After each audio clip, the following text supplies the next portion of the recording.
ان الحمد لله نحمده ونستعينه ونستغفره ونعوذ بالله من شرور انفسنا ومن سيئات اعمالنا من يهده الله فلا مضل له ومن يضلل فلا هادي له واشهد ان لا اله الا الله وحده لا شريك له واشهد ان محمدا عبده ورسوله اما بعد فان خير الحديث كتاب الله وخير الهدي هدي محمد صلى الله عليه واله وسلم وشر الامور محدثاتها وكل محدثة بدعة وكل بدعة ضلالة وكل ضلالة في النار.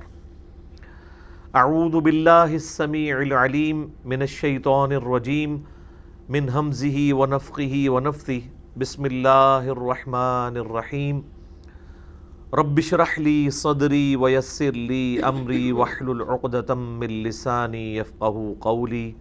بسم اللہ الرحمن الرحیم ان اللہ وملائکتہ یصلون علی النبی یا ایہا الذین آمنوا صلوا علیہ وسلموا تسلیما. اللہم صلی علی محمد وعلی آل محمد کما صلیت علی ابراہیم وعلی آل ابراہیم انک حمید مجید. اللہم بارک علی محمد وعلی آل محمد کما بارکت علی ابراہیم وعلی آل ابراہیم انک حمید مجید. اللہم ربنا آتنا فی الدنیا حسنۃ وفی الآخرۃ حسنۃ وقنا عذاب النار. ربنا آتنا من لدنک رحمۃ وہیئ لنا من امرنا رشدا. لا الہ الا انت سبحانک انی کنت من الظالمین. حسبنا اللہ ونعم الوکیل. یا حی یا قیوم برحمتک استغیث ولا حول ولا قوة الا باللہ العلی العظیم. آمین. الحمدللہ آج 16 اگست 2020 کی قرآن کلاس نمبر 41 کی اسٹوڈیو ریکارڈنگ ہونے جا رہی ہے. آج انشاءاللہ تعالی ہم سورۃ البقرہ کی آیت نمبر 274 سے آنورڈ سٹارٹ کریں گے اور امید ہے کہ آج انشاءاللہ سورۃ البقرہ مکمل ہو جائے گی انشاءاللہ تعالی. میرے بھائیوں، پچھلے مسلسل آلموسٹ 3 دروس جو ہیں وہ انفاق فی سبیل اللہ سے ریلیٹڈ قرآن حکیم کا یہ پورشن ڈسکس ہو رہا ہے. آج انشاءاللہ تعالی یہ ٹاپک بھی کنکلوڈ ہو جائے گا اور بالخصوص سود کی حرمت کے اوپر جو آیات ہیں قرآن حکیم میں سخت ترین آیات وہ آج کے درس میں آئیں گی. کیونکہ سودی ذہنیت یہ ہے کہ مال جوڑنے کے بعد اس مال کو مزید مال کمانے کا ذریعہ بنایا جائے، اور اللہ تعالیٰ کی ریکوائرمنٹ اپنے بندے سے یہ ہے کہ مال جوڑو گے تو اس کی زکوٰۃ دو گے.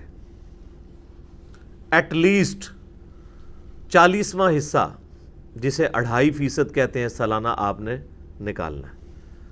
تو اللہ تعالیٰ کی اپنے بندوں سے ریکوائرمنٹ یہ ہے کہ مال جوڑنا ہے تو اللہ کی راہ میں اتنا خرچ کرنا ہی کرنا ہے، اور سودی ذہنیت یہ ہے کہ مال جوڑنا ہے تو اس مال کو جوڑنے کے بعد مزید مال بنانے کا ذریعہ بنانا ہے.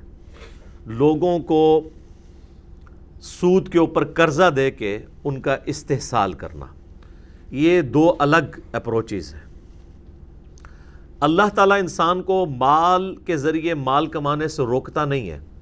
تجارت انبیاء اکرام علیہم السلام کا طریقہ رہا ہے، لیکن ساتھ ہی ساتھ اللہ کی راہ میں خرچ کرنے کا بھی حکم دیتا ہے. تجارت میں اللہ کی طرف سے برکت ہے. اس حوالے سے اس آیت میں بھی اشارتاً بات آ جائے گی، کیونکہ اللہ تعالیٰ چاہتا ہے کہ مال جوڑنے کی بجائے رننگ میں آئے تاکہ باقی لوگوں کو اس مال کا نفع ہو. کاروبار میں لگایا جائے گا تو کئی لوگوں کا روزگار کھلے گا. اسی لیے جب آپ مال جوڑتے ہیں تو اس کی آپ زکوٰۃ دیتے ہیں، اور اگر آپ اس مال کے ذریعے کوئی کاروبار والا معاملہ کریں تو جو کاروبار میں ایسٹس استعمال ہو رہے ہوتے ہیں ان پہ کوئی زکوٰۃ نہیں ہے. صرف اس مال کے ذریعے جو آپ مال کماتے ہیں نا اس کے اوپر آپ کو زکوٰۃ دینی ہوتی ہے۔ البتہ جو مال تجارت ہے اس کی زکوٰۃ تو آپ کو دینی ہے۔ مثلا کسی نے کپڑے کی دکان کھولی ہوئی ہے تو اس میں جو کپڑا ڈالا ہے نا وہ تو اس کا مال ہے، اس کی تو زکوٰۃ دے گا، دکان کی زکوٰۃ نہیں دے گا۔ اسی طریقے سے کسی فیکٹری آنر نے کوئی مشینری لگائی ہوئی ہے تو مشینری کی زکوٰۃ نہیں دے گا، گاڑی استعمال ہوتی ہے اس کی زکوٰۃ نہیں دے گا، اس کے ذریعے جو کمائی ہو رہی ہے اس کی زکوٰۃ دے گا، اور وہ بھی اس صورت میں جب وہ مال جو ہے وہ جڑ جائے۔ اگر مال ساتھ ساتھ خرچ کر رہا ہے پھر کوئی زکوٰۃ نہیں ہے۔ اعوذ باللہ من الشیطان الرجیم، بسم اللہ الرحمن الرحیم۔ الذین ينفقون اموالهم باللیل والنہار، وہ لوگ جو خرچ کرتے ہیں اپنے مال میں سے رات اور دن، سرا وعلانیہ،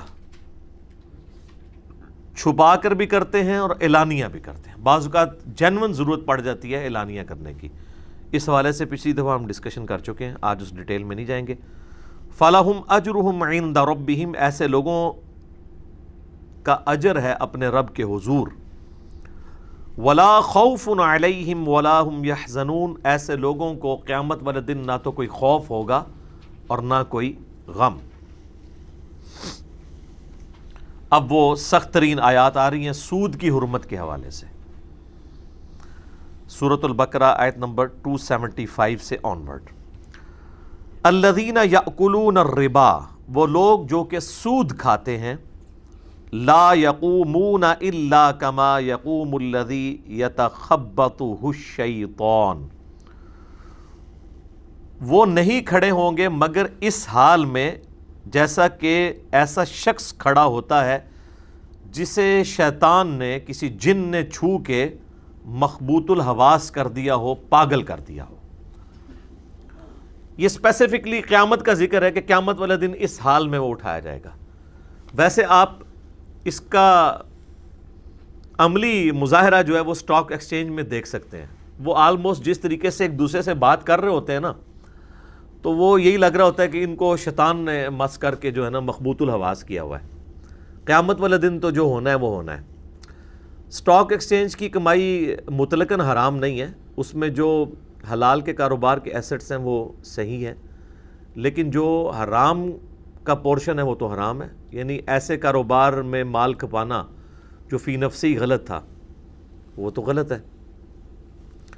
تو اللہ تعالیٰ ہمارا جو دنیا میں سود کھانے والا آدمی ہے وہ قیامت والے دن اللہ کے حضور اس حال میں کھڑا کیا جائے گا جس طرح کہ شیطان نے اسے مخبوط الحواس کر دیا ہو، من المس، چھو کر۔ ذالک بانہم، یہ اس لیے ہے کہ یہ لوگ کہتے ہیں قالوا انما البیع مثل الربا، کہ تجارت بھی تو سود کی مانند ہے۔ وَأَحَلَّ اللَّهُ الْبَيْعَ وَحَرَّمَ الرِّبَا، جبکہ اللہ تعالیٰ نے تجارت کو حلال کیا ہے اور سود کو حرام کیا ہے۔ دیکھیں یہ بڑی امپورٹنٹ بات ہے۔ جو سود کھانے والے ہیں وہ کہتے ہیں کہ تجارت بھی تو سود والا ہی معاملہ ہے۔ سود ویسے کوئی لفظ برا نہیں ہے، ہم اردو میں اس لفظ کو استعمال کرتے ہیں، یہ فارسی زبان کا لفظ ہے، سود مند کہتے نہیں، یہ چیز بڑی سود مند ہے، فائدے والی ہے۔ ایکچولی جو اس میں ایز اے ٹرم ورڈ ہے وہ ہے ربا یا انٹرسٹ انگلش کے اندر، چونکہ اردو میں اب یہ سود بھی چل رہا ہے۔ تو جو سودی لوگ ہیں وہ کہتے ہیں کہ جی کاروبار اور سود یہ دونوں ایک طرح کے ہیں۔ پھر کیا وجہ ہے کہ سود جو ہے وہ حرام ہے اور کاروبار حلال ہے؟ تو اللہ تعالیٰ نے اس کے اوپر ورڈکٹ دی ہے کہ اس کی وجہ یہ ہے کہ وَأَحَلَّ اللَّهُ الْبَيْعَ وَحَرَّمَ الرِّبَا، اللہ نے تجارت کو حلال کر دیا ہے اور سود کو حرام کر دیا ہے، یہ ہے اس کی اصل وجہ۔ اور سورۃ الانبیاء میں ہے لا یسأل عما یفعل وہم یسألون، اللہ کو کوئی نہیں پوچھ سکتا جو اس نے کیا، اور اللہ ہر ایک کو پوچھ سکتا ہے کہ اس نے یہ کیوں کیا۔ یہ تو ہے اصولی بات۔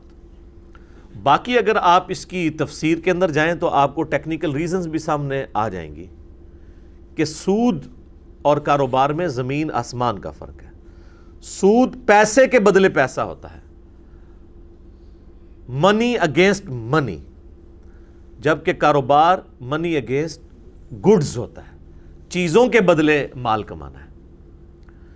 میں 10 لاکھ روپیہ آپ کو دوں، اس کے بدلے 10,000 روپے مہینے میں آپ سے میں اس پیسے کا کرایہ وصول کروں تو یہ حرام ہے. لیکن اگر میں 10 لاکھ روپے کی گاڑی آپ کو دوں اور اس کے اگینسٹ اس گاڑی کا 10,000 روپے مہینہ کرایہ لوں تو یہ حلال ہے. میں 30 لاکھ روپے آپ کو دوں، اس کے بدلے میں 30,000 روپیہ آپ سے اس مال کا کرایہ وصول کروں تو یہ حرام ہے. میں 30 لاکھ کا مکان آپ کو کرائے پہ دوں اور اس میں رہنے کا آپ سے کرایہ 30,000 روپے وصول کروں تو یہ حلال ہے. یعنی جب جب گڈز انوالو ہو جائیں گی، جب کوئی چیز ٹینجیبل فارم میں فزیکلی کوئی چیز انوالو ہو جائے گی تو پھر وہ پیسے کے بدلے پیسہ نہیں ہوگا بلکہ اشیاء کے بدلے پیسہ ہوگا، اور وہ کاروبار ہوگا، وہ حلال ہوگا. اس کی ریزن یہ ہے کہ جب آپ کاروبار کر رہے ہوتے ہیں تو کئی لوگوں کا رزق اس کے ساتھ کھل جاتا ہے.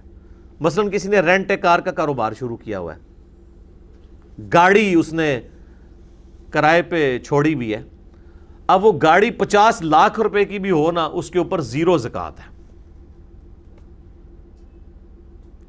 وہ گاڑی جب روڈ پہ چلے گی، اس گاڑی کا کرایہ جو ہے نا مالک وصول کرے گا، اور وہ کرایہ اگر وہ کھا کے استعمال کر لیتا ہے تو اس کرائے پہ بھی کوئی زکوٰۃ نہیں ہے. ہاں اگر وہ کرایہ جوڑتا رہتا ہے اور سال میں 7.5 تولے سونے کے برابر اس کی مالیت ہو جاتی ہے تو زکوٰۃ دے گا. ورنہ 50 لاکھ کی گاڑی کے اوپر نہ گاڑی کے اوپر زکوٰۃ ہے اور نہ اس کی کمائی کے اوپر. اگر وہ کمائی جڑ نہیں رہی، آپ ساتھ ساتھ کھا رہے ہیں. جیسے میں اکثر بتاتا ہوں کہ اسلام آباد میں کروڑ پتی غریب لوگ ہیں. F7 میں کروڑوں روپے کی ان کی کوٹھی ہے، زکوٰۃ کوئی نہیں ہے. ایک پورشن میں خود رہتے ہیں، دوسرا پورشن کرائے پہ دیا ہوا ہے. 70,000 80,000 بعض اوقات لاکھ 1.5 لاکھ 3 لاکھ 4 لاکھ روپیہ بھی کرایہ وہاں پہ موجود ہے. وہ کرایہ اس سے وصول کرتے ہیں اور وہ مہینے کا اپنا خرچہ چلاتے ہیں. At the end of the day ان کی کروڑوں روپے کی کوٹھی کے اوپر 0 زکوٰۃ ہے، کیونکہ انہوں نے اپنا مال رننگ میں لائے ہوئے ہیں. جو اوپر کرایہ دار رہ رہے ہیں ان کو اس سے نفع پہنچ رہا ہے نا. پھر اس گھر کے ساتھ وابستہ جتنی بھی چیزیں ہیں، کوڑا کرکٹ اٹھانے کے لیے کوئی مزدور آتا ہے، اس کی روزی اس کے ساتھ جڑی ہوئی ہے. پھر وہ بجلی استعمال کر رہے ہیں، اس بجلی کا کرایہ دے رہے ہیں گورنمنٹ کو. وابڈا کے پورے ملازمین کی تنخواہیں اس کے ساتھ جڑی ہوئی ہیں. تو اسلام یہ کہتا ہے کہ پیسہ رننگ میں آئے تو وہ کاروبار ہے، وہ حلال ہے اور اس میں اللہ کی طرف سے برکت ہے. اور پیسے کے بدلے پیسہ کمایا جائے کاروبار میں لگائے بغیر، لوگوں کا آ جائے کہ یہ لو پیسے اور مجھے اس کے بدلے اتنے پیسے دو، تو یہ ہے ظلم.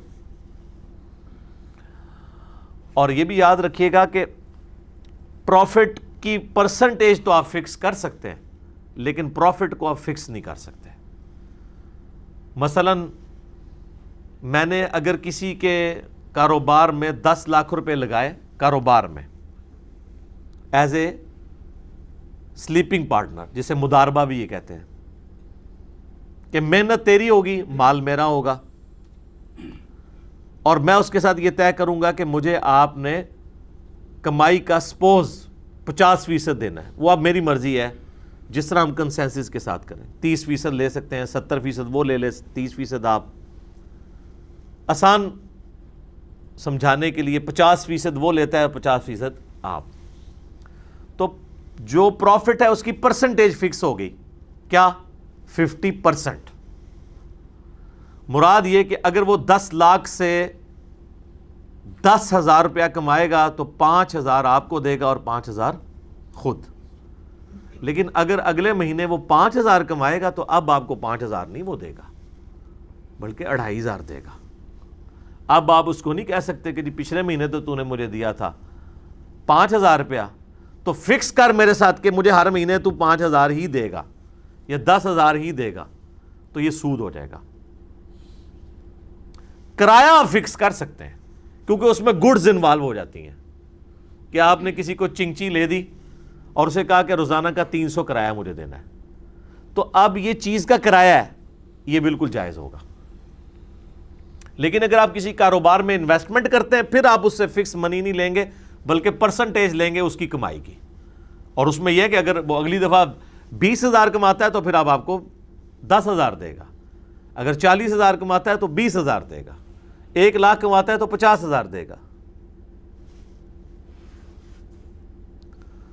اور ایک اور بات، اگر وہ کچھ بھی نہیں کماتا کچھ بھی نہیں دے گا۔ اور اس سے اگلی بات کہ اگر اس کو نقصان ہو جاتا ہے تو نقصان بھی وہ برداشت نہیں کرے گا، نقصان اس نے برداشت کرنا ہوگا جس نے پیسے لگائے ہیں۔ اسلام میں یہ کہ جس کا مال لگا ہوا ہے نا، نقصان اس نے برداشت کرنا ہے۔ کیوں؟ لاجیکلی محنت کرنے والے تو محنت کی، نقصان ہو گیا، نقصان ہونے سے محنت والے کی محنت ضائع ہوئی، اور مال والے کا کیا ضائع ہوگا؟ مال۔ یہ تو نہیں کہ اس بیچارے کی محنت بھی گئی، اس کے بعد پیسے بھی نہیں تھے اور وہ پیسہ بھی برداشت کرے۔ کسی نے زمین میں کھیتی باڑی کی کسی دوسرے کی زمین پہ، فصل خراب ہو گئی تو کھیتی باڑی کرنے والے کسان کی محنت کا نقصان ہوا اور اس کی جو ہے وہ انویسٹمنٹ کا نقصان ہوا۔ اب وہ یہ نہیں کہے گا کہ جی اس سے تو 1,00,000 کی کمائی ہونی تھی تو نقصان ہو گیا، آدھا تو برداشت کر آدھا میں، نہیں، پورے کا پورا وہی برداشت کرے گا۔ اس کا مال ضائع ہوگا اور کسان کی محنت ضائع ہوگی، ورنہ تو ظلم ہو جائے گا۔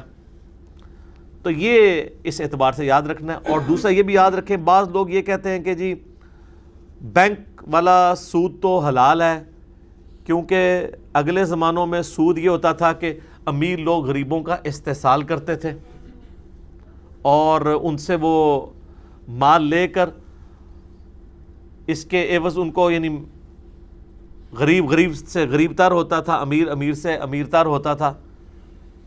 آج کل تو بالکل الٹا سسٹم ہے، بینک خود کہتا ہے کہ آپ ہمارے پاس پیسے رکھوائیں، ہم آپ کو اتنا سود دیں گے۔ تو بینک پہ تو کوئی ظلم نہیں ہو رہا، بینک تو خود آپ کو آفر دے رہا ہے، لہٰذا یہ وہ والا سود نہیں ہے۔ تو یاد رکھیں کہ سود فی نفسہ ہی حرام ہے۔ یہ تو اسی طریقے سے ہے کہ کوئی شخص یہ کہے کہ اگر مرد و عورت اپنی مرضی سے بدکاری کر لیں تو ان پہ کوئی سزا نہیں ہوگی۔ کسی عورت پہ ظلم تو نہیں ہوا، مرضی سے ہوا ہے۔ چونکہ زنا فی نفسہ ہی اللہ نے حرام کیا، لہٰذا بالرضا بھی حرام ہوگا اور بالجبر بھی حرام ہوگا۔ سود خواہ استحصال کے طور پہ کیا جائے کسی کا تب بھی حرام ہے، اور خواہ دونوں کی مرضی سے ہو تب بھی حرام ہے۔ اس میں جاوید احمد غامدی صاحب نے ایک بات کی جو پارشلی درست ہے کسی حد تک، لیکن وہ آدھی بات نقصان دہ ہوتی ہے۔ انہوں نے کہیں سوال جواب کرتے ہوئے مختصراً یہ بات کی کہ سود لینا گناہ ہے، سود دینا گناہ نہیں ہے، کیونکہ سود لینے والا کسی کا استحصال کر رہا ہے اور سود دینے والا تو بیچارہ مجبور ہے، وہ سود دے گا۔ یعنی اگر کسی نے بینک سے قرضہ اٹھایا ہے تو وہ بینک کو مجبوراً اس کو سود پہ دینا ہے۔ دنیا کی پوری اس وقت اکانومی ظاہر ہے کہ وہ ایک پیپر منی کی ذریعے یہودیوں نے ایک پورا سسٹم خراب کر دیا۔ اس پہ میری یوٹیوب پہ ایک ویڈیو بھی آپ لکھ لیں، گولڈ اور ساتھ لکھ دیں انجینئر محمد علی مرزا یا بارٹر سسٹم اور پیپر کرنسی، تو وہ میرا کلپ کھل جائے گا، اس میں نے اس کے اوپر ڈیٹیل سے ڈسکشن کی ہے۔ اب آج مال نہیں کہ میں اس تفصیل میں جاؤں۔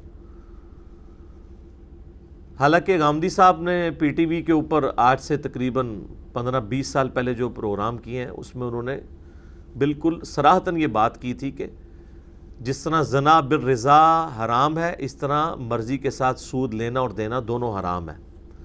اس وقت بھی انہوں نے یہ بات کی تھی کہ اصلاً سود کھانا حرام ہے، لیکن اس میں ساتھ انہوں نے ایک جملہ بولا تھا کہ اگرچہ اصلاً یہ حرام ہے لیکن سود دینے والا بھی اس جرم میں برابر کا شریک ہے کیونکہ وہ اس سسٹم کو سپورٹ کر رہا ہے۔ اب آج کل وہ آدھی بات کرتے ہیں، وہ جو دوسرے والا حصہ ہے انہوں نے چھوڑ دیا ہوا ہے، اس لیے لوگ ان کی پھر آدھی بات لے کے تو کہتے ہیں جی دیکھیں جی ہم تو سود دیکھے کھا نہیں رہے، ہم تو بینک کو سود دے رہے ہیں، تو بینک گنہگار ہوگا۔ تو اصلاً تو وہ ہے، لیکن چونکہ آپ اس سسٹم کا حصہ بنے ہوئے ہیں لہذا آپ بھی اس کے اندر شامل ہیں۔ البتہ اسلامک بینکنگ کا جو سسٹم ہمارے ملک میں شروع ہوا ہے، اب ظاہر ہے کہ 100% تو اسلامک نہیں ہو سکتا جب تک کہ پوری ورلڈ اکانومی جو ہے وہ اس یہودی پنجے سے آزاد نہ ہو۔ بہرحال گیون سرکمسٹانسز کے اندر میزان بینک اور باقی جو بینکس ہیں کافی حد تک انہوں نے کوشش کی ہے کہ اس سسٹم کو بہتر کیا جائے۔ تو ایز اے لاسٹ ریزارٹ میرا خیال ہے اگر جو پیورلی اسلامک بینک ہیں، ایک وہ بینک ہیں جو سارا کام سودی کر رہے ہیں، صرف انہوں نے ایک برانچ اسلامک کھولی ہوئی ہے، زیادہ تر بینک تو وہی ہیں، ہر سودی بینک نے اپنی ایک اسلامک بینکنگ والی برانچ کھولی ہوئی ہے، اوپر جا کے مال ان کا جمع ہو جاتا ہے۔ جو پیور اسلامک بینک ہیں جو دوسری بینکاری نہیں کرتے، ان کا سسٹم بالکل الگ ہے، وہ منی اگینسٹ گڈز کرتے ہیں۔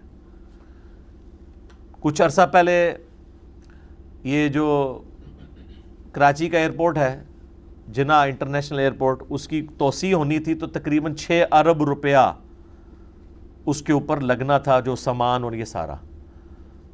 تو پاکستان میں جو اسلامک بینک والے ہیں انہوں نے گورنمنٹ کو 6 ارب روپیہ جو ہے وہ قرضہ اس اعتبار سے دیا کہ انہوں نے وہ سارا سامان خود منگوایا اور پھر انہوں نے گورنمنٹ کو وہ بیچا۔ تو ظاہر ہے وہ 6 ارب کا منگوایا ہے تو 6.5 ارب کا بیچا ہوگا قسطوں کے اندر۔ قسطوں کا کاروبار بھی حلال ہے اگر بیچ میں منی اگینسٹ گڈس ہے۔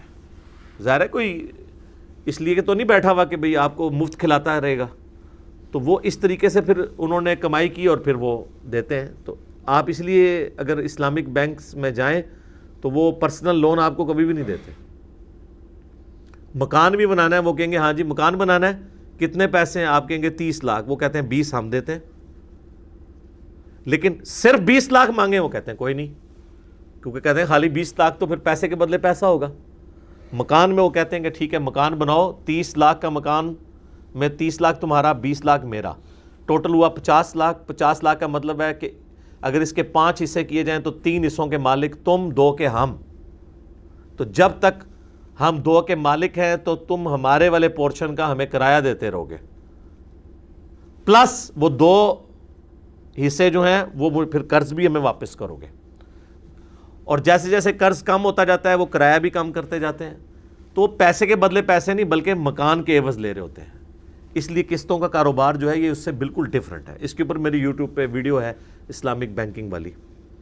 وہ جو ترمذی میں حدیث ہے نا کہ نبی علیہ السلام نے ایک چیز کی 2 قیمتیں مقرر کرنے سے منع فرمایا، وہ اس صورت میں ہے کہ جب بیچنے والا اور خریدنے والا کسی ایک قیمت کے اوپر متفق ہوئے بغیر علیحدہ ہو جائیں۔ امام ترمذی نے 7 کمنٹس کیے ہیں، ورنہ ایک چیز کی 2 قیمتیں ہو سکتی ہیں۔ میں کہوں کہ موٹر بائک اگر آپ نقد پہ لیں تو 70,000 کا ہے، ادھار پہ لیں تو 90,000 کا، تو یہ جائز ہے۔ آپ یہ نہیں کہہ سکتے کہ ٹائم ویلیو آف منی آپ لے رہے ہیں۔ بھائی ٹائم ویلیو آف منی نہیں لے، اس کی وجہ یہ ہے کہ 70,000 کا موٹر سائیکل میں نے آپ کو 10,000 روپے کی ڈاؤن پیمنٹ پہ دے دیا، تو 60,000 روپے تو آپ نے مجھے ابھی دیے ہی نہیں ہے۔ 10,000 روپے پہ آپ کو 70,000 کا مالک میں نے بنا دیا۔ سپوز اگر میں ویسے کاروبار نہیں کرتا، میں سمجھانے کے لیے کہہ رہا ہوں، تو میں نے 10,000 روپے میں آپ کو 70,000 کی چیز کا مالک بنا دیا۔ تو آپ ذرا یہ بتائیں کہ یہ جو 60,000 روپے ہیں بقایا، یہ 60,000 روپے آپ کو میرے رشتہ دار تو نہیں ہے کہ میں نے آپ کے ساتھ نیکی کی ہے، یہ اس موٹر سائیکل میں صرف 10,000 کے مالک آپ ہیں، 60,000 کا مالک تو میں ہوں بیچنے والا۔ لہذا جتنے پورشن کا میں مالک ہوں اتنے پورشن کا اس موٹر بائک کا کرایہ مجھے آپ کو دینا ہوگا، پلس مجھے وہ 60,000 بھی واپس کرنے ہوں گے آہستہ آہستہ کر کے۔ اس کے اوپر یہ پوری اسلامک بینکنگ کا سسٹم کھڑا ہے، یہ ایک چھوٹے سے فارمولے۔ باقی یہ کہنا ہے کہ قائبر ریٹ جو ہے وہ سودی بینکوں کا اور اسلامک بینک کا ایک جگہ سے ہی نکلتا ہے، تو ظاہر ایک جگہ سے ہی نکلے گا نا، اسٹیٹ بینک سے۔ پوری دنیا کا سسٹم ہی سودی ہے نا، ابھی اسی گیون سرکمسٹانسز کے اندر ہی آپ نے کچھ کرنا ہے نا۔ اب آپ یہ کہتے ہیں کہ جی وہ اسی آلودہ ہوا کے اندر ہم بھی سانس لے رہے ہیں اور دوسرے بھی لے رہے ہیں، تو بھئی اب پوری ہوا ہی آلودہ ہے، یہاں سے تو ہمارے لیے بچنا محال ہے۔ البتہ اگر آپ نے امرود کاٹ کے رکھے ہیں اس میں کیڑے نکل آئے پھر میں آپ کو یہ مشورہ نہیں دوں گا کہ آپ اس کو کھانا شروع کر دیں، اس سے تو بچنا ممکن تھا. تو جہاں تک بچنا ممکن ہے وہ تو آپ نے بچنا ہے. باقی بینک ٹوٹلی تو اس کا کاروبار حرام نہیں ہے، بڑی خدمت کا کام ہے. آپ کے سارے بل جمع ہوتے ہیں، آپ کے پیسے کی حفاظت کرتا ہے. یہ چھوٹی خدمت ہے بینک کی. یہ تو سودی سسٹم کی وجہ سے ہمیں اس بینکنگ نظام کے ساتھ اختلاف ہے. ادروائز بینکنگ فی نفسی تو ایک بہترین چیز ہے اگر یہ ساری قباحتیں اس میں سے ایک ایک کر کے نکلیں.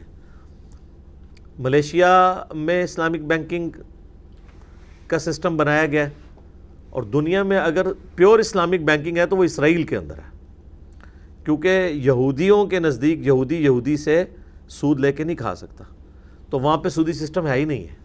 اندازہ کریں جنہوں نے پوری دنیا کو سود میں جھونکا ہوا ہے ان کے اپنے ملک کے اندر اسلامک بینکنگ ہے.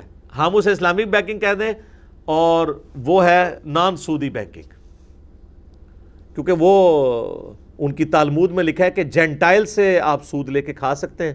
جینٹائل کہتے ہیں ادر دین جیوز کے، ہم سارے جینٹائل ہیں ان کے نزدیک، لیکن ایک یہودی سے نہیں سود لے کے کھا سکتا. تو آپ دیکھ لیں کہ یہودی بھی اس لیول تک دوسرے یہودیوں کا خیال رکھتے ہیں، مسلمان کا گلا کاٹ دیتا ہے. یہ آپ ڈفرنس دیکھ لیں دونوں میں. سود کی حرمت اپنی جگہ موجود ہے.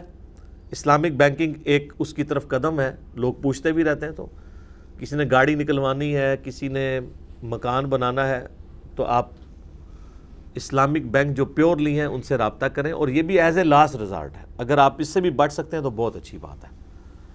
باقی جو پورے کا پورا سسٹم وہ تو ظاہر ہے سود کے اوپر چل رہا ہے، اس پہ تو ہم کسی کو مشورہ نہیں دیں گے کہ وہ باقی بینکنگ سسٹم کا حصہ بنے. اب گیون سرکمسٹانسز میں تو آہستہ آہستہ انہی چیزوں کی طرف جایا جا سکتا ہے. اور اس میں بہت زیادہ کریڈٹ دوں گا مفتی تقی عثمانی صاحب کو. انہوں نے بڑے انٹلیکچوئل لیول کے اوپر جا کے اس حوالے سے کتابیں لکھیں، اور اس پورے سسٹم میں جو ایمبیگوٹیز تھیں وہ لوگوں کو کلیئر کیں. پھر بھی وہ مانتے ہیں کہ اس میں ابھی بھی کمزوریاں ہیں جن کو اوور کم کرنے کے لیے کچھ ٹائم ریکوائرڈ ہے. لیکن بہرحال ایک سمت میں ہمارا سسٹم چل تو پڑا ہے، تو انشاءاللہ تعالی بہتری آ جائے گی. اور اسی چیز کا فائدہ پھر اٹھاتے ہیں یہ آپ کے مولوی، اور وہ آپ سے پیسے ہتھیاتے ہیں. دیکھیں اربوں روپے کے سکینڈل مداربہ کے چکر میں وہ تبلیغی جماعت کے کچھ لوگ تھے پنڈی میں، اربوں روپے لوگوں کا کھا گئے. بوریوں میں وہ پیسے لوگوں سے وصول کرتے تھے، نہ پیچھے کسی سٹاک ایکسچینج کی گارنٹی، نہ اسٹیٹ بینک کی گارنٹی، اور تیل لگا کے چلے گئے سب کو. اور پھر یہ نقصان ہوتا ہے. اور لوگوں کو بھی نہیں سمجھ آتی کہ یہ دنیا میں کون سا کاروبار ہے جس میں آپ لاکھ روپیہ دے کے تو 10,000 روپیہ مہینے کا کما رہے ہیں. ٹھیک ہے، یہ 20,000 روپیہ وہ آپ کے 10 لاکھ میں سے ہی آپ کو 3-4 قسطیں دیتے ہیں، اس کے بعد پھر وہ بھاگ جاتے تھے. یا بہت بڑے والے لوگوں سے جو ہے وہ بڑے لیول پہ پیسے اکٹھے کیے، چھوٹوں کو نوازتے رہے، اس کی وجہ سے گاہک انہوں نے اکٹھے کیے، اور اس طرح پھر آپ کو پتہ ہے جو سکینڈل سامنے آیا. تو اس حوالے سے حکومت کا کام ہے کہ وہ اس طرح کی چیزوں کو اس وقت کنٹرول کر لیا کرے کہ جب یہ سارے معاملات ڈبل شاہ والے چل رہے ہوتے ہیں. اینڈ پہ جب خبر لگتی ہے پھر گورنمنٹ کو بھی خیال آ جاتا ہے کہ اچھا یہ کیا ہو گیا، حالانکہ اس کے بعد کچھ بھی نہیں ہونا ہوتا. وہ پھر ایسے لوگ پکڑ بھی جاتے ہیں، وہ کہتے ہیں ٹھیک ہے جی ہمیں جیل میں ڈال دیں، ہمارے پاس تو کچھ بھی نہیں ہے، کہاں سے دیں. تو پیسے تو پھر بھی کوئی نہیں واپس ملتے. بہرحال میں نے سود کے حوالے سے اتنی گفتگو کر دی ہے کہ آپ کو اوورال ایک ڈاکٹرن کلیئر ہو جائے. فَمَنْ جَاءَهُ مَوْعِظَةٌ مِّن رَبِّهِ، پس جس کے پاس اس کے رب کی طرف سے نصیحت آ گئی، یعنی کیا نصیحت؟ کہ سود سے بچ جاؤ. فَانْتَهَا فَلَهُ مَا سَلَفَ، تو وہ سود سے رک جائے، البتہ جو پہلے گزر چکا اس کی معافی ہے. وَأَمْرُهُ إِلَى اللَّهِ، اور اس کا معاملہ اللہ کے سپرد. وَمَنْ عَادَ، اور جو اس کے باوجود اعادہ کرے، پھر سود کھانا شروع کر دے. فَأُولَٰئِكَ أَصْحَابُ النَّارِ، پس ایسے ہی لوگ ہیں اہل جہنم. ہم فیہا خالدون، وہ ہمیشہ اس میں رہیں گے. اللہم اجرنا من النار. اللہ تعالیٰ ہمارا کہ جس نے توبہ کر لی تو اب پچھلا جو سود اس نے کھایا ہے نا وہ معاف، اب آندہ کے لیے وہ احتیاط کر لے. یمحق اللہ الربا، اللہ تعالیٰ سود کو گھٹاتا ہے، مٹاتا ہے، وَيُرْبِ الصَّدَقَاتِ، اور صدقات کو بڑھاتا ہے۔ اسلام تو پورا صدقے کے سسٹم کے اوپر، زکوٰۃ کے سسٹم کے اوپر، انفاق فی سبیل اللہ کے اوپر چل رہا ہے۔ اسلام کہتا ہے کہ آپ مال جوڑیں اور جوڑے ہوئے مال کو مزید مال بنانے کا ذریعہ سود کے اعتبار سے بنانے کی بجائے اسے تجارت میں لگائیں، یا اللہ کی راہ میں خرچ کریں اور آخرت کے لیے سٹور کریں، اور اس میں ڈیٹم لیول پہ زکوٰۃ تو آپ نے دینی ہے، جو میں نے پچھلی دفعہ ڈیٹیل سے ڈسکس کیا۔ واللہ لا يحب كل کفار اثیم، اللہ تعالیٰ دوست نہیں رکھتا ہر قسم کے ناشکر گناہگار کو۔ ان الذین آمنوا وعملوا الصالحات، بے شک وہ لوگ جو ایمان لے کر آئے اور نیک اعمال کیے، واقاموا الصلاۃ، اور انہوں نے نماز کو قائم کیا، وآتوا الزکاۃ، اور اللہ کی راہ میں زکوٰۃ بھی دیتے رہے، لہم اجرہم عند ربہم، ایسے لوگوں کے لیے اجر ہے ان کے رب کے حضور، ولا خوف علیہم ولا ہم یحزنون، اور قیامت والے دن نہ تو انہیں کوئی خوف ہوگا نہ کوئی غم، قیامت کے دن کا امن ان لوگوں کو مل جائے گا۔ اللہم اجعلنا منہم، اللہ تعالی ہمیں ان میں شامل کرے، آمین۔ یا ایہا الذین آمنوا اتقوا اللہ، اے ایمان والو اللہ سے ڈر جاؤ، وَذَرُوا مَا بَقِيَ مِنَ الرِّبَا، اور چھوڑ دو جو بقیہ کا سود بچ گیا، جو صحیح بخاری میں آتا ہے نبی الاسلام نے حجۃ الوداع کے موقع پر فرمایا کہ جاہلیت کی تمام رسومات میرے پاؤں کے نیچے ہیں، اور سب سے پہلے میں اپنے چچا عباس کا سود معاف کرتا ہوں۔ تو اللہ تعالیٰ ہمارا جو رہ گیا سود چھوڑ دو، اب یہ نہ کہو کہ جی میں پہلے اس کو پورا کر لوں تو آمدہ سے میں نہیں کروں گا، نہیں، بیچ میں بھی اب پتہ چل گیا ادھر سے ہی چھوڑ دو اسے، ان کنتم مؤمنین، اگر تم واقعی مومن ہو۔ فَإِن لَمْ تَفْعَلُوا، اور اگر تم باز نہ آئے، یہ اب سخت ترین آیت ہے، فَأَذَنُوا بِحَرْبٍ مِّنَ اللَّهِ وَرَسُولِهِ، تو پس اعلان جنگ سن لو اللہ اور اس کے رسول کی طرف سے ایسے بندے کے لیے جو سودی سسٹم کو سپورٹ کر رہا ہے۔ وَإِن تُبْتُمْ فَلَكُمْ رُؤُوسُ أَمْوَالِكُمْ، اور اگر تم توبہ کر لو تو جو راس المال تمہاری ایکویٹی ہے وہ تمہیں ملے گی۔ اب یہ نہیں ہے کہ اللہ تعالیٰ ہمارا کہ سودی سسٹم سے توبہ کر لو تو اب جس کو قرض دیا ہوا تھا سود کے اوپر تو وہ جو قرضہ بھی اس کا معاف کر دو۔ اللہ ہمارا یہ نہیں میں کہہ رہا کہ جو قرضہ ہے وہ معاف نہیں، قرضہ وہ تمہیں واپس کرے گا، اس کے اوپر سود معاف کر دو اسے۔ یہ نہیں اللہ تم پہ ظلم کرے گا کہ جی اب سودی سسٹم ختم ہے تو لہذا جس نے وہ قرضہ لیا تھا قرضہ بھی وہ دبا لے، نہیں، قرضہ تمہیں ایکویٹی ملے گا، جو اس کے اوپر انٹرسٹ تم لے رہے تھے نا وہ ختم۔ لا تظلمون ولا تظلمون، نہ تم ظلم کرو اور نہ تم پر ظلم کیا جائے، یعنی کسی سے سود کھانا یہ تم ظلم کر رہے ہو، اور تم پر یہ ظلم کرے گا وہ بندہ کہ سود تو اللہ نے ختم کروا دیا اور اب الٹا آپ کو وہ قرضہ بھی واپس کرنے کے لیے تیار نہ ہو، تو آپ پہ بھی ظلم نہیں اللہ تعالیٰ چاہتا۔ وَإِن كَانَ ذُو عُسْرَةٍ، اور اگر مقروض تنگ دست ہو، فَنَظِرَةٌ إِلَى مَيْسَرَةٍ، تو کچھ عرصے کے لیے اسے خوشحال ہونے تک کے لیے مہلت دو۔ وَأَن تَصَدَّقُوا، اور اگر تم معاف ہی کر دو، ہائے ہائے ہائے، خَيْرٌ لَكُمْ، تو یہ تمہارے لیے بہتر ہے، إِن كُنتُمْ تَعْلَمُونَ، اگر تم جانتے ہو۔ سر اس آیت کے بعد کئی صحابہ نے مقروضوں کے قرضے بھی معاف کیے، انہوں نے کہا اللہ نے کیا ختم۔ تو اللہ تعالیٰ ہمارا اگر معاف کرو گے تو اس کا اجر میں تمہیں دوں گا، اور اگر کوئی مقروض ہے وہ قرضہ نہیں اتار سک رہا تو خوشحالی ہونے تک انتظار کرو، اسے مہلت دو۔ یہ اصل ہے اس بات کی کہ آپ مقروض سے اس کا قرضہ لیٹ ہونے کے عوض پینلٹی نہیں وصول کر سکتے۔ پینلٹی جب آپ وصول کریں گے تو یہ ہو جائے گا سود، لہٰذا یہ بجلی کے بلوں کے اوپر جو جرمانہ ہے یہ سود ہے،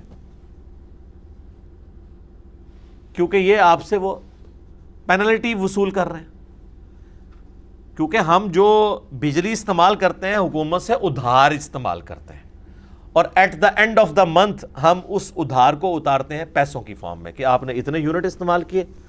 یہ اب کوئی شخص اپنی غربت کی وجہ سے کرایہ دینے میں بجلی کا ناکام ہو جاتا ہے، یا بجلی جو اس نے ادھار اٹھائی ہوئی تھی اس کے عوض پیسے دینے میں ناکام ہو جاتا ہے، تو گورنمنٹ کا کام ہے کہ اسے اگلے مہینے تک کے لیے 2 مہینے تک کے لیے اسے مہلت دے اور اس کے اوپر جرمانہ بھی چارج نہ کرے. یہ دیکھ لیں قرآن میں وہ سود ہے جرمانہ. اچھا لیکن ظاہر اب یہ سسٹم پورا انہوں نے اس طریقے سے چلایا ہوا ہے تو کوئی فرق نہیں پڑتا اگر جرمانہ نہ ڈالیں. تیسرے مہینے تو ویسے ہی بجلی کاٹ دیتے ہیں تو بجلی کاٹ دیں نا, بجلی کاٹ دیں کہ یعنی اب ہم تمہیں ادھار نہیں دیں گے, تم پچھلا ادھار نہیں اتار سکے تو ہم تمہارا میٹر کاٹ رہے ہیں, تو وہ ٹھیک ہے, بالکل صحیح ہے, لیکن جرمانہ نہ ڈالیں. یہاں تو جرمانے سے بھی آگے جو لوگ کنڈے لگا کے بجلی چوری کر رہے ہیں ان کی چوری شدہ بجلی بھی ان لوگوں کو بھگتنی پڑ رہی ہے جو بیچارے آلریڈی بل دے رہے ہیں. تو یہ تو ظلم ہے نا.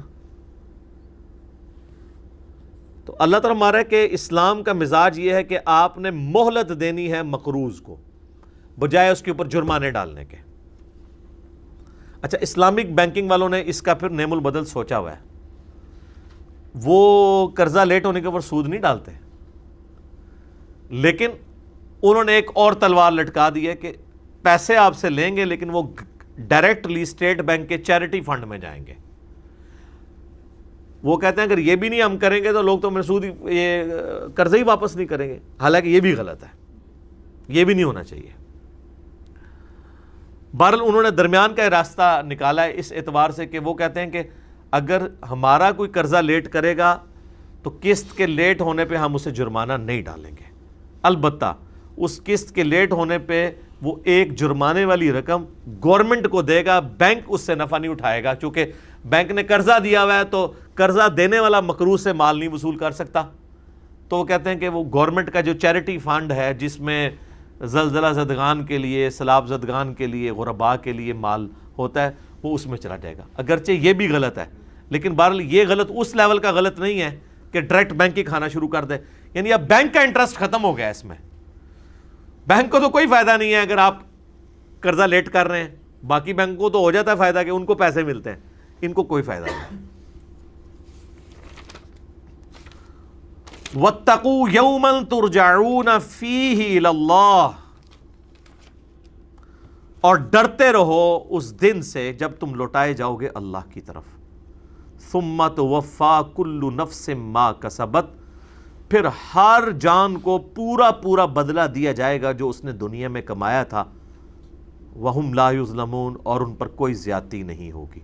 سر یہ سورۃ البقرہ کی آیت نمبر 281 آلموسٹ کنسنسس ہے کہ یہ قرآن کی سب سے آخری آیت ہے جو نازل ہوئی ہے, اور اس کے اندر سوز و گداز ہی آپ دیکھ لیں کیا ہے. صحیح بخاری میں عبداللہ ابن عباس کا قول ہے کہ قرآن حکیم کی سب سے آخری آیت جو نازل ہوئی ہے نا وہ سود کی حرمت کے اوپر ہے, اور وہ ایک آیت نہیں ہے, یہ پوری آیات ہیں جو پیچھے سے سٹارٹ ہوئی ہیں, اینڈ اس کا 281 پہ ہو رہا ہے. اس میں امام بخاری نے باب بھی باندھا ہے کہ قرآن کی سب سے آخر میں نازل ہونے والی آیت مبارکہ کون سی ہے. اہل تشیع کا بھی یہی موقف ہے, اور اہل سنت کے ہاں سب سے پہلے جو قرآن کی تفسیر لکھی گئی پہلے 300 سالوں میں تفسیر ابن جریر, جسے تفسیر تبری بھی کہتے ہیں, ابن جریر تبری کی, المتوفیٰ 310 ہجری, انہوں نے بھی اس آیت کے کانٹیکسٹ میں لکھا ہے کہ قرآن کی سب سے آخر میں جو آیت نازل ہوئی ہے نا وہ یہی ہے. اور پچھلے دنوں میرا اس کے اوپر ایک اسپیشل کلپ بھی ریکارڈ ہوا تھا. قرآن کی پہلی اور آخری آیت, پہلی وہ ہے اقرأ بسم ربک الذی خلق, اور قرآن کی پہلی اور آخری سورت جو مکمل طور کے اوپر نازل ہوئی ہے وہ بھی میں نے اس کے اندر ڈسکس کی ہے. اور اس آیت کا آپ سوز و گداز دیکھ لیں, یہ آیت خود اپنے اندر اتنی گہرائی رکھتی ہے کہ یہ بول کے کہہ رہی ہے کہ یہ اللہ تعالیٰ نے آخری بات ہے جو انسانیت کے ساتھ کی. اب قیامت تک چونکہ پیغمبر کوئی نہیں آنا, انسان اور اللہ کا رشتہ اس قرآن کے ذریعے قائم ہے, اور اس میں بھی جو آخری بات اللہ نے آپ کو, جب بھی کوئی خط لکھتا ہے تو آخر میں نصیحت لکھی جاتی ہے. آخری نصیحت دیکھیں, وَاتَّقُوا يَوْمًا تُرْجَعُونَ فِيهِ إِلَى اللَّهِ, ڈر جاؤ اس دن کے معاملے میں جب تمہیں لوٹ کر اپنے اللہ کے پاس جانا ہے. ثُمَّ تُوَفَّىٰ كُلُّ نَفْسٍ مَّا كَسَبَتْ, پھر اس دن ہر جان کو اس کے کیے ہوئے اعمال کا پورا پورا بدلہ دیا جائے گا. وَهُمْ لَا يُظْلَمُونَ, اور ان کے اوپر ظلم نہیں ہوگا. تو یہ بہت اہم آیت ہے اس حوالے سے. اب میرے بھائیوں اگلی آیت جو ہے یہ قرآن حکیم کی سب سے لمبی آیت ہے, اس سے بڑی کوئی آیت نہیں ہے. اس کے بعد آیت الکرسی آتی ہے, یعنی قرآن میں جو دو سب سے لمبی آیات ہیں نا وہ سورۃ البقرہ میں ہے.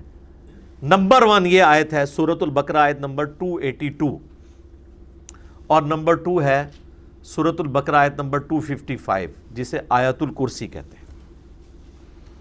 اس سے ایک بات تو کلیئر ہوئی جو صحیح مسلم میں حدیث ہے کہ قرآن کی سب سے عظیم آیت، آیت العظم من القرآن، وہ آیت الکرسی ہے۔ ہمارے ملک میں کہا جاتا ہے جس فرقے کی تعداد زیادہ ہے نا وہ سواد اعظم ہے، جنتی گروہ ہے، کیونکہ قرآن میں احادیث کے اندر ہے نا کہ بڑی جماعت سواد اعظم۔ تو میں نے اس کے اوپر جواب دیا تھا اگر اعظم کا مطلب یہی لیا جائے نا کہ تعداد میں بڑا، تو اس وقت دنیا میں تعداد میں سب سے زیادہ کافر ہے۔ وہ کہتے ہیں نہیں جی مسلمانوں میں، تو ہم کہتے ہیں اگر مسلمانوں میں تعداد کے حوالے سے لیں گے پھر نبی علیہ السلام نے جو اعظم کی تعریف کی ہے پھر وہ غلط ہو جائے گی۔ صحیح بخاری میں ہے کہ سورۃ العظم جو ہے نا قرآن کی، آپ کی ڈیفینیشن میں تو سورہ بقرہ ہے چونکہ سب سے لمبی ہے، نبی علیہ السلام فرمایا سورۃ العظم قرآن کی سورۃ الفاتحہ ہے، تو اعظم کا مطلب ہے عظمت والی۔ لہٰذا صحیح مسلم میں جو حدیث ہے کہ آیت العظم قرآن کی وہ ہے آیت الکرسی، اور اگر آپ کی ڈیفینیشن مانی جاتی تعداد میں زیادہ تو یہ آیت العظم ہونی چاہیے تھی سورۃ البقرہ کی آیت نمبر 282، چونکہ یہ تو لمبی آیت ہے۔ اور یہ یاد رکھیے گا کہ آیات کی جو لمبائی، کہاں سے آیت شروع ہونی کہاں ختم ہونی، یہ توقیفی ہے، نبی علیہ السلام کے بتانے پر موقوف ہے، اور نبی علیہ السلام کو اللہ نے وحی کے ذریعے بتایا۔ یہ کہلاتی ہے آیت دائن، یعنی یہ اردو میں لفظ لین دین استعمال ہوتا ہے، تو یعنی جب آپ کسی کے ساتھ لین دین کا معاملہ کریں گے اور اس میں ادھار پیسے انوالو ہوں گے تو آپ نے لکھت پڑھت کرنی ہے، ان رائٹنگ اس کو لے کے آنا ہے۔ اگر نقد کر رہے ہیں پھر ان رائٹنگ لانے کی ضرورت نہیں، وہ بھی اسی آیت میں آ جائے گا، لیکن اگر ادھار کر رہے ہیں تو اللہ تعالیٰ ہمارا ہے کہ پھر اس کو ریٹن میں کر لو، اور اس کو بڑا اسٹرکٹلی اللہ تعالیٰ نے حکم دیا ہے، حتیٰ کہ اس میں الفاظ ہیں کہ اس میں کوئی سستی نہ دکھانا کہ یہ خیر ہے، کیونکہ زندگی موت کا پتہ نہیں ہے نا۔ تو کاغذ پہ ریٹن لین دین ہونا چاہیے جب آپ ادھار مال کسی سے اٹھاتے ہیں، اور عموماً یہاں پہ کاروباری لوگ تو یہ کرتے ہیں، خصوصاً سنیارے ہیں۔ آپ دیکھیں نا اگر آپ ان کو کوئی آرڈر دیتے ہیں آدھے پیسے پہلے دیں گے تو وہ آپ کو ایک پرچی بنا کے دیں گے کہ اتنا وصول اتنا ادھار، ایک کاپی ان کے پاس ایک آپ کے پاس۔ کل کو آپ کلیم کر سکتے ہیں وہ بندہ مر گیا آپ مر گئے ہیں تو کیسے کلیم کریں گے؟ آپس میں بھی جو ادھار کا سسٹم ہے نا اس میں پریفریبل یہی ہے کہ لکھت پڑھت والا معاملہ ہونا چاہیے، اور اگر وہ نہیں ہے ایٹ لیسٹ 2 گواہ ضرور ہوں۔ لیکن قرآن کہتا ہے گواہ کے ساتھ لکھنے والا معاملہ بھی ہونا چاہیے۔ گواہ بھی بعض اوقات مکر جاتے ہیں، یہ جھوٹی گواہی بھی دے سکتے ہیں، تو ریٹن میں ہو۔ ویسے پاکستان کے قانون میں تو جب تک ریٹن میں نہیں ہوگا نا گواہوں کی بنیاد کے اوپر آپ فیصلہ نہیں کر سکتے، اور کسی حد تک جسٹیفائی ہے یہ چیز، اسی لیے نکاح والے معاملے کو بھی ریٹن میں لایا جاتا ہے، صرف زبانی گواہوں کے اوپر نہیں چھوڑا جاتا۔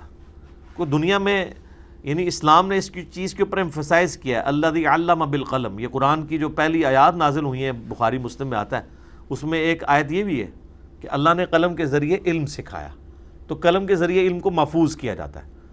تو یہ آیت دائن ہے، اس کو ہم کور کر لیتے ہیں، اب ٹائم چونکہ تھوڑا ہے۔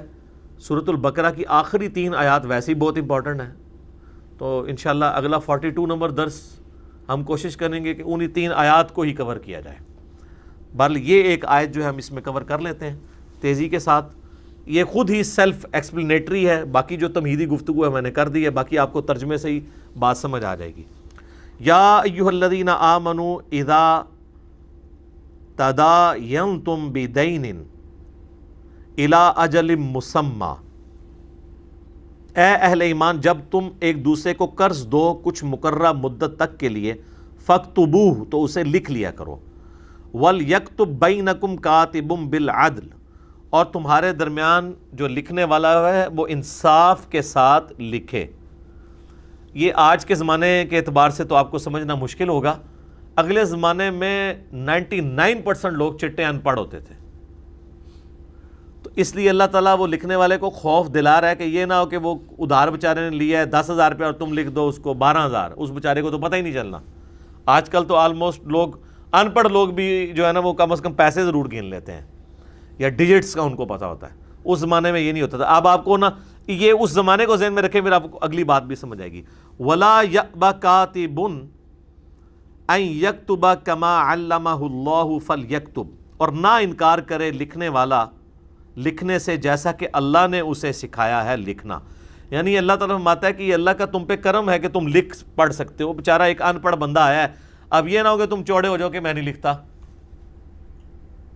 تو یہ اللہ نے آپ کو ایک فن دیا ہے، تو آپ یہ اللہ کے لیے کسی کے ساتھ نیکی کریں کہ اگر کوئی مقروض اور قرض والا ہے تو اس کے درمیان لکھت پڑھت کریں. اور اب یہ ساتھ آ جائے گا کہ املا جو کروانی ہے نا وہ اس نے کروانی ہے جو مقروض ہے. وہ کہے گا کہ میں جو اس سے اتنے کے لیے پیسے لے رہا ہوں میں اتنے وقت تک واپس کر دوں گا. دینے والا نہیں املا لکھوائے گا بلکہ لینے والا. وَلْيُمْلِلِ الَّذِي عَلَيْهِ الْحَقِّ، املا وہ، یہ اردو میں بھی املا کا لفظ استعمال، یعنی وہ رائٹنگ لکھوائے گا وہ کہہ کے، یعنی بولے گا وہ جس پر حق ہے. حق تو اسی پر ہے نا، یعنی جس کے ذمے حق ہے کہ اس نے مال واپس کرنا، یعنی مقروض املا کروائے گا. وَلْيَتَّقِ اللَّهَ رَبَّهُ، اور ڈرے اللہ سے جو اس کا پروردگار ہے. وَلَا يَبْخَسْ مِنْهُ شَيْئًا، اور نہ کمی کرے اس میں ذرے کے برابر. یعنی اللہ تعالیٰ کاتب کو کہہ رہا ہے دیکھنا کوئی مطلب ہینکی پھینکی نہیں مارنی تم نے، جو جتنا قرضہ ہے اتنا ہی لکھنا ہے، نہ کم نہ زیادہ. فَإِنْ كَانَ الَّذِي عَلَيْهِ الْحَقِّ، پھر وہ شخص کہ جس کے اوپر حق ہے، یعنی جو مقروض ہے، قرضہ جس نے لیا ہے، اگر وہ بیچارہ بالکل ہی چٹا ان پڑھا ہے اور وہ اتنا گیا گزرا ہے کہ بیچارہ وہ املا بھی نہیں لکھوا سکتا، بالکل سیدھا سا ہے. سفیہن او ضعیفا، وہ اتنا بیوقوف ہے یا اتنا کمزور ہے. او لا یستطیع ان یمل، اور وہ اس چیز کی طاقت بھی نہیں رکھتا کہ اس میں اتنا کانفیڈنس بھی نہیں کہ اس کی سپیکنگ پاور بھی نہیں ہے کہ وہ املا کروا سکے.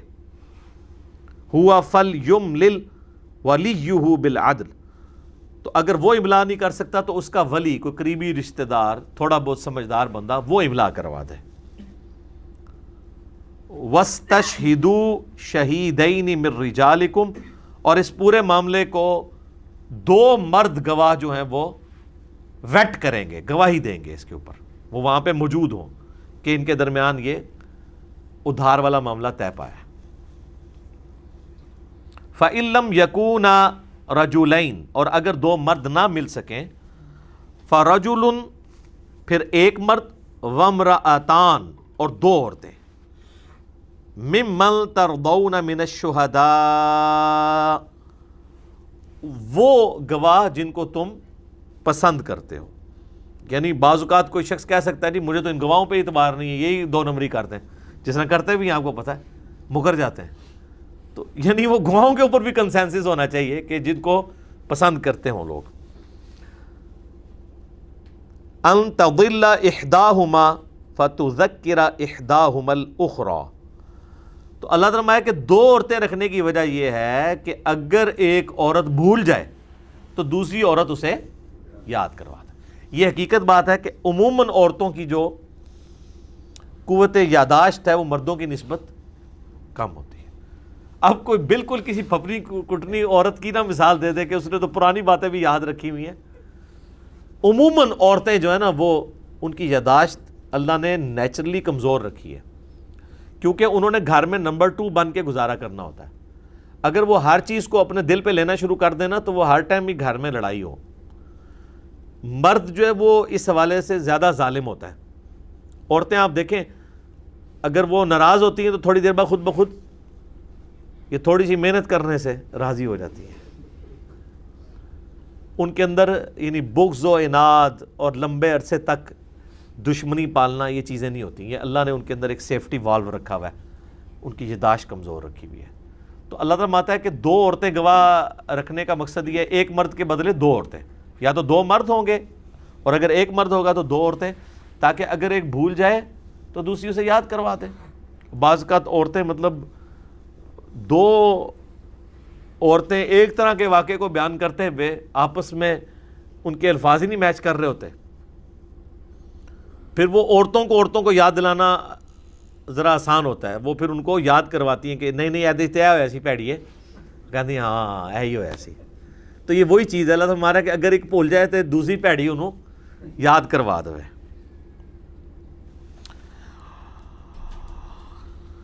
وَلَا يَأْبَ الشُّهَدَاءُ إِذَا مَا دُعُوا، اور نہ انکار کریں گواہ جب وہ بلائے جائیں گواہی کے لیے.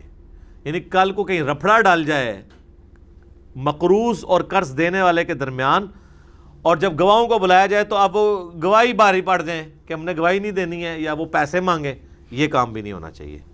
وَلَا تَسْأَمُوا أَن تَكْتُبُوهُ صَغِيرًا أَوْ كَبِيرًا، اور مت اکتایا کرو اس بات سے، خواہ تھوڑا قرضہ ہو خواہ زیادہ، کہ تم لکھنے پڑھنے سے بھاگو. اللہ تعالیٰ ہمارا اس میں کاہلی سستی نہیں کرنی کہ یار خیر ہے، یہ لکھت پڑھا والا کام ضرور کر لیا کرو. الا اجلی، جب کسی مقررہ میعاد تک کے لیے تم قرضہ دو کسی کو. ذالکم اقسط عند اللہ واقوم للشہادۃ، یہ اللہ کے نزدیک بھی بہت یعنی انصاف کے لائق ہے یہ چیز، اور محفوظ رکھنے والی ہے گواہی کو. وَأَدْنَا أَلَّا تَرْتَابُوا إِلَّا أَن تَكُونَ تِجَارَةً، اور آسان طریقہ ہے کہ تمہیں شک سے بچا لے گی یہ لکھت پڑھت والی چیز. اللہ کے نزدیک بھی انصاف کے اوپر ہے، اور شہادت کے لیے بھی آسانی ہوگی جب ریٹن میں ریکارڈ ہوگا، جب یہ تم یعنی جس کو قرضہ دے رہے ہو. لیکن الا ان تکون تجارتا حاضرہ، ہاں مگر اس میں ایک ایکسیپشن ہے، اگر تم 10 تجارت کر رہے ہو، یعنی پیسے دے رہے ہو اور کسی سے چیز اٹھا رہے ہو، تو پھر اس میں لکھت پڑھت کی ضرورت نہیں ہے، کیونکہ اس میں ادھار نہیں اٹھائی، نقد اٹھائی ہے. حاضرۃ تدیرونها بینکم فلیس علیکم جناح، اگر 10 کر رہے ہو لین دین آپس میں کرو تو اس میں تم پہ کوئی حرج نہیں ہے. اللہ تکتبوها، کہ تم اسے لکھو، یعنی لکھنا اس کیس میں کوئی ضروری نہیں ہے. ویسے تو 10 میں بھی لوگ لکھ رہے ہوتے ہیں، یہ جائز ہے. یہ اللہ تعالیٰ نے یہ نہیں کہا کہ اس میں ناجائز ہے لکھنا، کہا کہ اس میں حرج نہیں ہے. یا آپ جتنے بھی آپ بڑے سٹورز میں جاتے ہیں تو 10 میں آپ کو بل نہیں ایڈ پہ بنا کے دیتے، وہ ان کا اپنا ریکارڈ ہوتا ہے، چاہے وہ جوتیوں والی دکان ہے یا یہ بڑے سٹورز ہیں، میڈیکل سٹورز ہیں، وہ باقاعدہ آٹومیٹکلی ایک بل جنریٹ ہو کے آپ کو اس کی کاپی دیتے ہیں، اپنے پاس بھی نوٹ کرتے ہیں. حالانکہ وہ 10 آپ کر رہے ہوتے ہیں، اس کے باوجود وہ اس کو ریٹن میں لے کے آتے ہیں تاکہ ان کا اپنا ریکارڈ ہو نا کہ آج ہم نے کتنی سیل کی ہے. تو اللہ تعالیٰ ہمارا اگر وہ زبانی کلامی سیل کر رہے ہیں کوئی حرج نہیں ہے.